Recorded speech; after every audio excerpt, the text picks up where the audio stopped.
Ce'umsa Itoophiyaan qonnaa gara indastiriitti gochaa jirtu milkeessuu fi oomisha qonnaa gara oomisha indastiriitti jijjiiruun baasii gama kanaan bahu hambisuuf mootummaan qonna makanayizeeshinii fi babal'ina paarkiiwwan indastiriirratti xiyyeeffatee hojjetaa jira. Paarkota indastirii naannoo Oromiyaatti ijaarsarra jiran keessaa paarkiin indastirii qonna qinda'aa Bulbulaa isa tokko. Paarkiin kun ijaarsi isaa bara 2010 lafa hektaara 271 irratti bajeta birrii biiliyoona 3 fi miiliyoona 600 waliin dhaabbata ijaarsaa walaabuun ijaaramaa jira. Jilli Pireezidaantii Mootummaa Naannoo Oromiyaa Obbo Shimallis Abdiisaan Durfamu sadarkaa ijaarsi paarkii Industirii qonna qinda'aa Bulbulaa irra jiru daawwaatera. Daayiraaktara olaanaan Koorporeeshinii Misooma Paarkii Industirii Oromiyaa Obbo Tulluu ijaarsi paarkii Industirii qonna qinda'aa Bulbulaa harka 80 irra gaheeraa jedhan. Walitti hidhamiinsa industirii fi qonnaa cimsuudha jechuudha.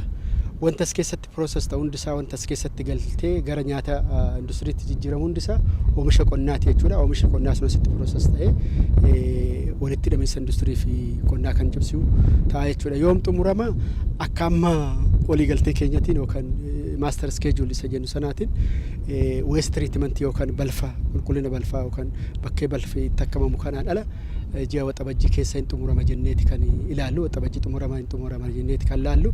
Tarii asfaaltiin haala roobatiin wal qabatee asfaaltiin hojjeen ala asfaaltii fi waste treatmentiin ala waxabajjii keessa hunduu hin xumurama jenneeti kan amma hojjetaati jira. Jilli kun aanaa Wandoo fi magaalaa Maqiitti giddugala sanyii filatamaa avukaadoo fi kuduraa fi muduraa baay'isu giddugala ce'umsa baadiyyaa akkasumas aanaa dugdaatti ammoo ooyiruu qonnaan bulaa lafa hektaara 5 irratti qonna makanayizeeshiniin paappaayyaa misoomsaa jiru daawwateera. Lafa hektaara 5 irratti qonna makanayizeeshiniin paappaayyaan misoomaa jiru firii gaarii kennaa jira kan jedhan Obbo Follee rakkoon gabaa garuu bu'aa gaarii akka irraa hin arganne na godheeraa jedhan. Lafa kana duraan shunkurtas hojjenne raafullee hojjenne amma paappaayee hektaara 5 hojjedhe humna kiyyaan maatii kiyyaa waliin jechaadha.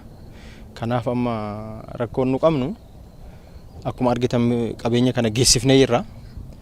Waaqni ulfaatu aananis nu gargaara gandillee nu jajjabeessa. Amma gabaadha rakkoon keenya.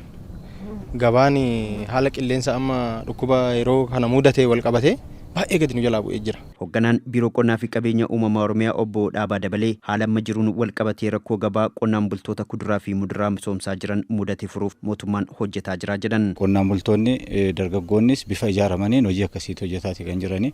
Kuni fuula duraaf sirriitti babal'ata. Industirii paarkiidhaafis galtee kan ta'u kana gabaa hojii wal qabatee rakkoon gabaa hin mul'ata keessattuu amma tibbana rakkoo gabaa mul'atee jira. Rakkoo gabaa kana hiikuudhaaf giddugaleessa Finfinneetti seentariiwwan adda addaa mootummaan naannoo Oromiyaa warra Finfinnee mootummaa Finfinnee wajjin dubbachuudhaan iddoo qophaa'etu jira. Amma isa haala mijeessaati jira. Kanaaf rakkoo gabaas hin hiikna jenneeti kan hojjetaati jirru.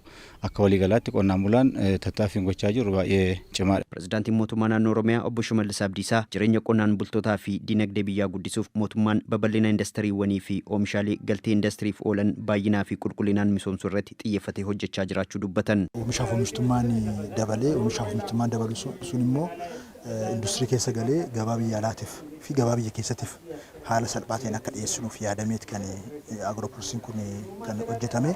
Amma almost xumuramaa jira. Parsentii 80 ol ga'ee jira. Yeroo itti aanu keessatti sheedii gurguddaan as keessatti ijaaramu jenneeti yaanna. Abbootii qabeenyaa feerre haala saniin abbootiin qabeenyaa akka keessatti hirmaatan. Hundaa ol immoo kooperaatiivoon akka keessatti hirmaatan. Yuuniyeeniin qonnaan bulaa. Kallattiin amma nu hordofaa jirru oomisha guddisuudha. Industirii keessattis haa ta'u, qonna birattis haa ta'u, iddoo hundatti oomisha guddisuudha. Oomishni sun immoo qulqullina akka qabaatu, baay'ina akka qabaatu, gatii xiqqaadhaan oomishuudha. Sana goonee oomisha guddisaa deemne addunyaa irratti dorgomuu dandeenya, gabaa addunyaa keessa galuu dandeenya, sanaan hiyyummaa keessaa bahuu kan dandeenya.